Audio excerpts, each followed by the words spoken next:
আসসালামু আলাইকুম রহমতুল্লাহি অবরাকাতুহু। আমি আব্দুল্লাহ আলসাদ, আপনারা দেখছেন আব্দুল্লাহ আলসাদ ব্লগস ব্লগ ইউটিউব চ্যানেলে প্রতিনিয়ত নতুন নতুন ব্লগ ভিডিও নিয়ে আমি হাজির হয়ে যাই। আব্দুল্লাহ আলসাদ, আপনারা দেখছেন আব্দুল্লাহ আলসাদ ব্লগস, ঠিক আছে। ব্লগ ভিডিও নিয়ে আমি হাজির হয়ে গেছি আব্দুল্লাহ আলসাদ, আপনারা দেখছেন আব্দুল্লাহ আলসাদ ব্লগসের। কথা না বাড়ি মূল টপিকে মূল ব্লগে জাম্প করবো। চলুন শুরু করা যাক আজকের ব্লগ।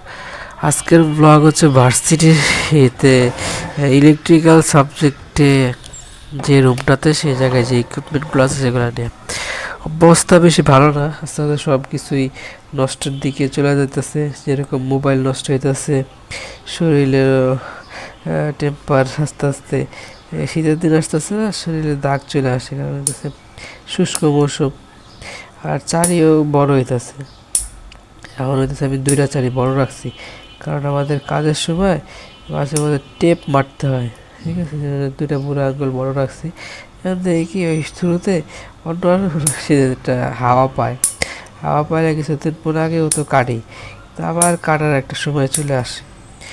যে প্রতি সপ্তাহে চারি কাটতে হয়, হচ্ছে নিয়ম আমাদের।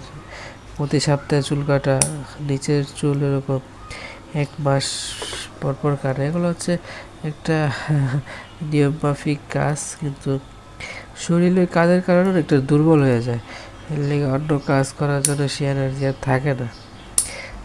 কিন্তু আমাদের অন্য কাজও কন্টিনিউয়াসলি করে যেতে হবে, কারণ এগুলাও আমাদের ডেলি অন্য কাজের সাথে এগুলো করা দরকার। এগুলো আমাকে একদম বাদ দিতে পারবো না, কিন্তু হাতের চারিগুলো ইম্পর্টেন্ট একটু বেশি, কারণ হইতেছে এগুলো ময়লা পেটে যায়, ঠিক আছে। কিন্তু এটির ওই বাল বা যেটা পড়ে থাকে টোনাকে যে লোমগুলা, সেগুলো হইতেছে অনেকদিন পরে করা হয়, কাটা হয়। কারণ হইতেছে এটা আসলে আগের বার যখন কাটছে লাস্ট, সেটা অনেক লম্বা একটা গ্যাপ ছিল। সেটা একটু নিয়ম মাফিক আমাদেরকে সেই কাজগুলা করা দরকার, কারণ এগুলো শূন্য, যেগুলো যদি আমরা অমান্য করি বা যদি না মাইনা, জীবন পরে কিন্তু অনেক গোনা হয় আমাদের, যে কোনো ক্ষতি চলে আসতে পারে লাইফে। সেজন্য একটু আমাদের চোখ কান খোলা রেখে আমাদেরকে একটু সচেতন হতে হবে, কারণ এগুলো শরীরে অনেকখানি ক্ষতি সাধিত করে। আর আমাদের ব্লগ স্টার্ট হইতেছে, আর আগের ফোন যে দেখতেছেন, আগের ফোনে আমাদেরও কথা রেকর্ড হইতেছিল, এটা কল রেকর্ড আসছিল। তো সমস্যা কি, আমার ফোন সব ফোনে আসলে এটা আজকের ফোন না, আমি 6-7 বছর, এই জায়গায় 5 বছর, ওদিকে আরও 2 বছর, 5-6-7 বছর ধরে আমি নিজে হাতে ইউজ করতেছি এবং এক্সট্রিম লেভেলে ইউজ করছি। কতবার আচার খাওয়াইছি, কত কিছু করছি। সেই ফোন এখন হচ্ছে ব্যাক মানে ভলিউম বাটন বা যেটা স্পিকার বলেন আপনারা, সেটা আর কাজ করে না। এটা না হওয়ার অনেক কিছু কারণ, অনেকবার পানিতে ভিজা লাগছে রাইডিংয়ের সময়, অনেকবার বৃষ্টিতে ভিজা রাইডিং করা লাগছে। সব নানা কারণে এটার একটা টেম্পার আছে, এটা আপাতত নাই, ঠিক আছে। এই কারণে হচ্ছে লাউড স্পিকার গেছে গা। ওটা দিয়ে আমি যদি কাছে রেখা ঘন্টার বাড়িতে, তাহলে আপনারা হিসেবে ধারণা পাইতেন বা কানের ভিতরে এটা সেটা আমি করতে পারতাম, কিন্তু সে ধরনের সুযোগ হয় নাই, সেজন্য আর করি নাই। একটু শুনতে পাচ্ছেন, তো আশা করি আপনারা বোঝার স্বাধীনতা রাখতেন। আব্বুর জন্য সবাই মাস দোয়া করবেন, ঠিক আছে। অনেকে হচ্ছে সমাধানে কথার মাধ্যমে, অনেকে হচ্ছে কাজের মাধ্যমে। বেস্ট বাই হচ্ছে কাজের মাধ্যমে সমাধান দেওয়া থাকে। কথার সমাধান আপনার ফ্যামিলির অনেক কাছে পাবেন, বাইরে অনেক মানুষ আপনাদের কথা দিয়ে সমাধান দিব। কথাই হচ্ছে মেন সমাধান, ঠিক আছে। আপনারা সেগুলো আমি বিশেষ করে আপনারা অন্যদিকে নিয়ে বিষয়টা, কিন্তু তারপর একটু হেল্প প্রয়োজন, একটু জাম্পের একটু প্রয়োজন, ব্যাকআপ দেওয়ার প্রয়োজন। মনে করেন কথার মাধ্যমে একটা সমাধান আসলো, সেটা আপনি ট্রাই করলেন, কিন্তু এটা ভুল হলো। কথা সব কাজে পারফেক্ট হওয়া সম্ভব না, ভুল হলো। সেটা যদি সমাধান কেউ যদি রাগের মাথায় দেয়, বা সর্বদা কেউ যদি গালিগালাজের মাধ্যমে দেয়, সেটা আসলে ভিন্ন বিষয়, এটা কোনো সমাধান নয়। হইল বিষয় হলো ফ্যামিলির একটা কালচার। বাইরের মানুষ সর্বদা দিব, পরবর্তীতে ক্ষতি হইলে তারা দায়ভার সেটা নিব না, কিন্তু ফ্যামিলিতে অনেক আছে সেরকমই, যেমন দায়ভার নিজের উপরে চাপায় দেয় বা অনেক কথা শোনায়, তারপর হচ্ছে সে দায়ভারটা নিজেদের কাঁধে দেয়।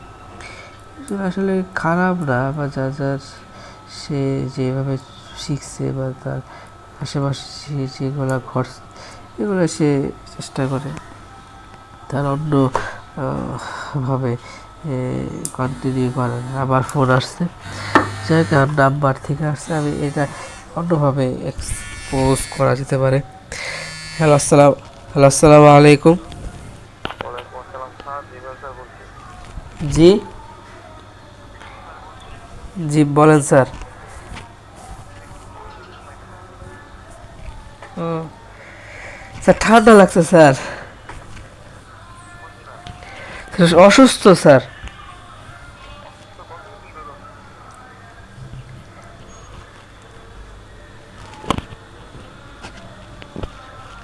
হ্যাঁ বলেন স্যার।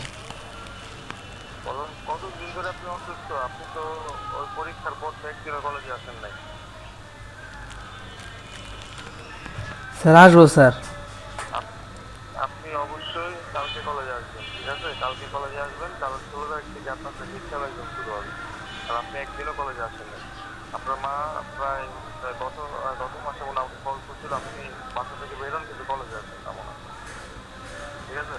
আচ্ছা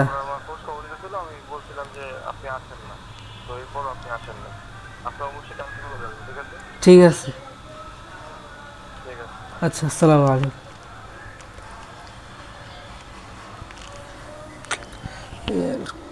মিড টার্ম শুরু হয়েছে, ঝামেলা তাই খেয়েছে, কিছু করার নেই, মিড টার্ম দিবনি।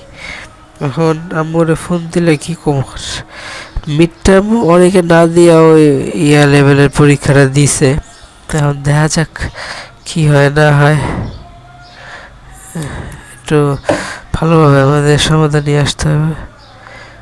যাক, এটা সমাধান নাই, রেজাল্ট ভালো হয় নাই তো, দিলে এবার কি না দিলে এবার কি।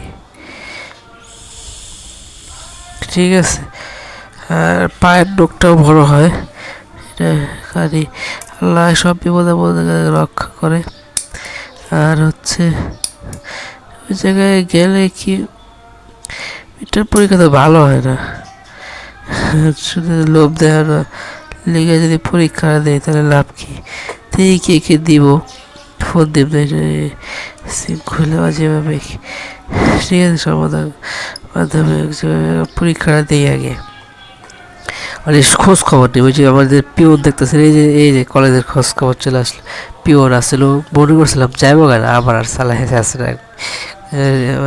ওই যে ও আছে ওর কাছ থেকে মানুষের নাম্বার অ্যাভেলেবেল আছে, ওকে ফোন টোন দিয়া খোঁজ খবর দিয়ে তারপর পরীক্ষার একটা ধারণা নেওয়া যেতে পারে, তাহলে জানা যাবে পরীক্ষাটা কি আসলে গুরুত্বপূর্ণ কে দিতেছে।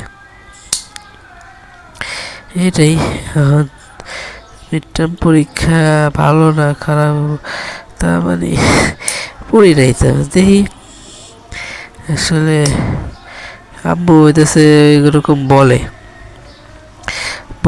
লাভ কি, সমাধান নাই। আবার কাজের কথাও কয়, ভার্সিটিতে যাওয়ার কথাও কয়, আবার সবাইকে ভাড়াও দিতে চায় না। যেহেতু কাজে ঢুকছি, মিডটার্ম পরীক্ষা কটা থেকে কয়টা রুটিন দিয়ে এটা সমাধান আমার নিজেরকেই করতে হবে। আর এটাই পরে আবার ধরবো, আপাতত মনে হয় লাস্ট কন্টেন্ট হতে পারে। তারপর অনেকে একে ফোন দিলে বুঝতে পারলেন, কিন্তু ওই যে লাউডের স্পিকারের কারণে হচ্ছে আমার লাউড দেওয়া যেতে পারে নাই। কানের পাশে যে সারটা থাকে সেটাতে যদি শুরু হয়ে গেছে, যতটুকু আপনাদেরকে শোনানোর চেষ্টা করছি। এটাই আমাদের কম্পিউটার ক্লাসটা সে নিয়ে থাকে, তার কথা শুনলাম, হচ্ছে বলল আরও যে বিষয়গুলো সেটা ধারণা দিতে হবে যে কী সাবজেক্ট বা হচ্ছে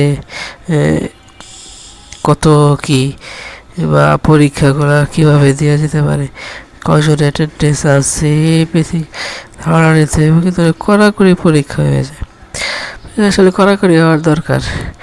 তারপর রেজাল্ট যদি ভালো না হয় তাহলে পরীক্ষা দিয়ে লাভ আছে, বা এরকম একটা সমাধানমূলক রেজাল্ট দেখি এই জায়গায় যে যাইতে না হয়, আর ওদিকে বব দেওয়া যায়, তারপরে চিল্লাচিল্লি হয়, এটাই দিয়েছে। যদি এনার্জি লেভেল আপ থাকে তাহলে যাইতে পারি। আর ভিডিও শেষের দিকে চলে আসে, লাইক শেয়ার সাবস্ক্রাইব সবার আম্মুর জন্য মন করে দোয়া করবেন। আর এই আঙ্কলটা অনেকটা ইনজুর্ড হয়েছে, যাই হোক অসুস্থ আছি, আমার জন্য দোয়া করবেন যাতে আপনাদের জন্য রেগুলার কন্টেন্ট বানিয়ে দিতে পারি। আর এভাবে আমরা ইনশাল্লাহ চেষ্টা করে যাবো আপনাদের জন্য কন্টেন্ট বানানোর। ব্লগের শেষ পর্যন্ত ব্লগটা ভালো লাগে লাইক করবেন, কমেন্ট করে আপনার মূল্যবান মতামতগুলো দিয়ে যাবেন, শেয়ার করে আপনাদের বলতে যাবেন যে ব্লগটা সাবস্ক্রাইব করেন নাই, সাবস্ক্রাইব করে প্রেস করে সাবস্ক্রাইব করবেন, পাশে বেল আইকন প্রেস করে অল করবেন, সে কমেন্ট করে আপনার মূল্যবান মতামতগুলো দিয়ে যাবেন শেয়ার। পর্যন্ত মানুষ দোয়া করেন ফোনে দিলে আবার খায়াত বাড়ায় দেয়, যদি ইউজ করতে পারি সেজন্য মানুষ দোয়া করবেন। এটাই একসময় রেগুলার কন্টেন্টে যাইতাম, এই সারি কইতো কি এত বারবার কলেজ আসলে, কলেজ তো বন্ধ, পরীক্ষা নাই, আম্মুর জন্য সবাই মন করে যাবে।